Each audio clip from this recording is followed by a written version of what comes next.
my video blew up. Roll the clips. Roll the clips.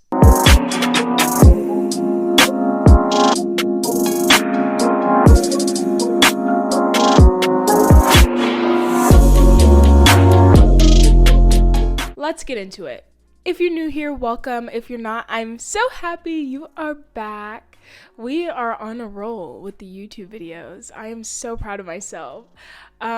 We are going to be reviewing one of the viral videos that I had yesterday and answering some questions in the comment section because there's some confusion and I need to address it. And I mean, what's better than a long form video, right?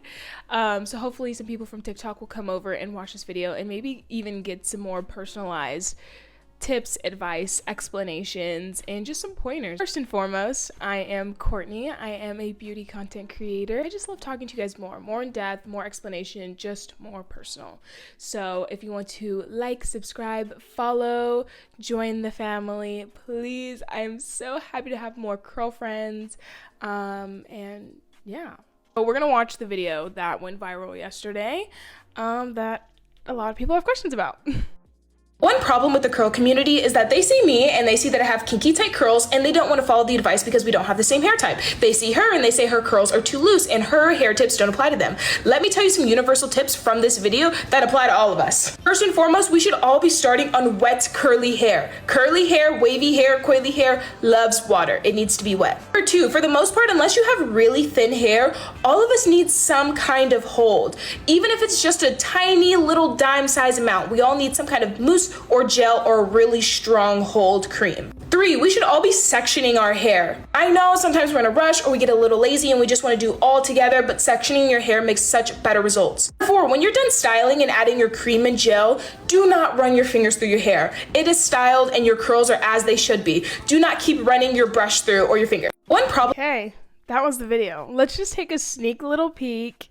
Just a sneak little peek at some of the comments.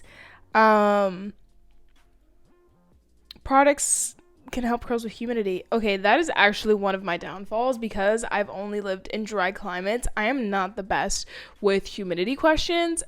However, I have heard that it's really like down to the nitty-gritty. Like it's down to your ingredients. Like even things like if there's honey in your products, I am not the best, but I will educate myself and come out with a better video for you guys about that.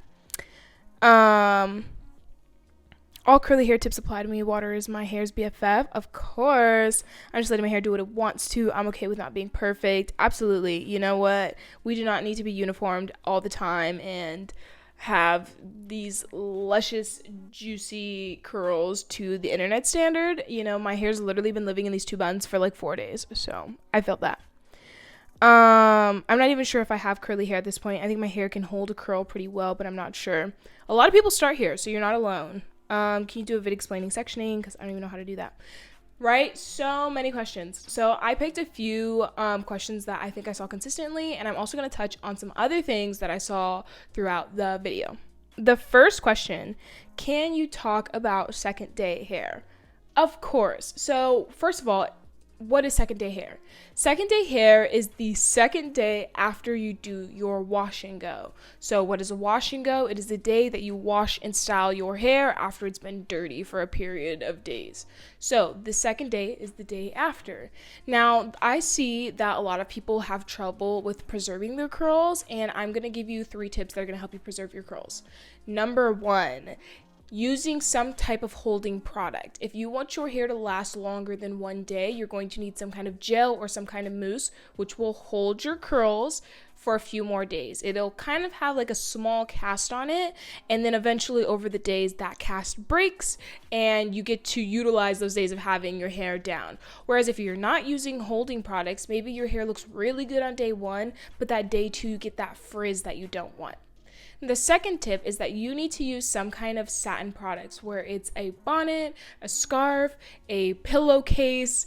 Utilizing these will also help your hair not snag and become frizzy, and so forth. So that can really help on day 2. The third thing is, don't be afraid to touch up your hair. You can do a little spritz of a spray bottle, get a little extra gel, and define a curl. It's not against the rules, like there's nothing wrong with that.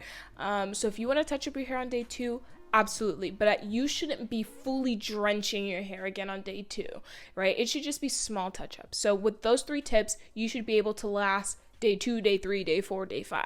The second question, I have a wavy curly kiddo and I'm always so confused and conflicted with information. So one thing that I found really hard about curly kids is that their hair texture is literally changing like year after year. So I know that small baby toddlers start off with this soft, like little luscious hair, and then their like baby hair kind of like falls out and they get their real texture. Some kids start off with really curly hair and then their hair turns straight, or vice versa. I don't want you to feel pressured to follow these tips and tricks and videos that are like, you're doing this wrong, you're doing this wrong. Let me tell you, there's no wrong way as long as you're doing your kid's hair. I mean, maybe that's controversial, but I just feel like babies and toddlers need so much attention and they play and you want them to be kids, and the last thing you want to be worrying about is like, don't mess up your hair, or like feeling like you're not doing it right. Like, I feel like there's no wrong way as long as you're trying. If you think something's working for you, run with it. Number 3, but how do I help the tangles on day 2 hair? I'm trying to love my natural wavy hair, but I may pick up my straightener again.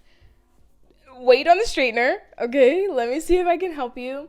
So oftentimes tangles come from a few different things. Of course, I would always consult with a curl stylist or your hairdresser first, but these are just things that I've learned from curl stylists myself, or just things I found on the internet, or common tips I've seen other people give other people in the same situation. So one, if you're feeling tangles in your hair, it could be that you need some kind of trim or haircut. I think a stylist is going to tell you that right off the bat. So start there. Try using a little bit more of a holding product. Other than that, investing in things like satin pillowcases so cotton isn't snagging on your hair, or like a scarf that I kind of mentioned earlier. What do I do about the crunchy hair afterwards? So there's 2 kinds of crunchy. The first crunchy that is just very regular that a lot of people don't know is called your curl cast from your gel or from your mousse or your holding product after you style your hair. And all you have to do is put a little oil on your hand and scrunch the crunch. If you've ever heard that phrase, you already know the curl community, our terminology, our language. Anyways, scrunching the crunch is basically just getting rid of that crunchy curl cast and getting your hair, like, I guess, the softness that you're looking for. Scrunching the crunch is really good if you want beautiful, like, day 1, day 2 curls. But if you're looking to, like, preserve your curls, I would maybe save the cast and break it on, like, day 2, day 3, and not the first day. The other kind of crunchy curls are the crunchy curls from overusing product. And these crunchy curls are like, if you're not wetting your hair enough in your routine and you're applying products on dry hair, it could leave that crunchy cast. Also, when you're overusing, I just said it, but if you're overusing product and using too much, it's going to leave that crunchy cast because there's too much product on your hair. So what should I do if my curl pattern is weird and the underneath won't curl? Really only a hairdresser can assess what exactly is the problem. I can't read a comment and know exactly what's going on with your hair. Neither will I ever diagnose you because I don't have a cosmetology license, and that's not right. All curl influencers should be pointing you to a curl stylist. But anyways, if your underneath won't curl, it's either one of 2 things. One, your curl pattern is just different. It's natural. You're born with it, and there's nothing you can do. That's the short answer. But the other answer is that you might have some kind of manipulation going on where, for example, you're doing too many high ponies and slicking that underneath so much that it has manipulated or morphed into straight hair from brush damage or something like that. Or I've heard other reasons on other curly girl pages of it being from not enough protein, or you need a haircut because the layers are too long, or you need a detoxing treatment, or clarifying shampoos, or hard water rinse. There's a million and 2 things you can try, but the first 2 I said are usually most likely the situation. It's either natural and that's just your curl pattern, or it's from some type of manipulation. Then after you try those 2 things, or you figure it out from those 2 things, then I would go and maybe buy the products and try it out. But I always opt for the free version before jumping in and spending some money. Wait, do I need oil? Okay, I have literally been on the internet posting curly hair videos for the past 3 years, and I have gone back and forth with the curl community, the curl police, curl stylists about whether you need oil or not. We'll talk. soon.